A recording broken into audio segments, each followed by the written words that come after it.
दिन द्विपहर लुट गंजाम सहर स्टेट बैंक सम्मुखर गाड़ी डिक्की भांगी 2 लाख टंका लुटि नहीं दुर्वृत्त। गंजाम ब्लॉक रघुनाथपुर गाँवर दिलीप साहू और सुधीर पंडा गंजाम सहर मध्य कानाडा बैंक टंका उठाई कौन से काम स्टेट बैंक जाते सेठारे गाड़ी डिक्की भांगी 2 लाख टंका लुटि नहीं दुर्वृत्त।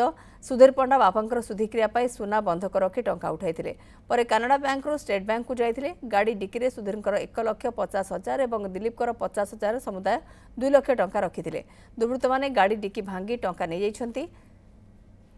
गंजाम थाना पुलिस पहुंची सीसीटीवी आधार रे जांच करुछि।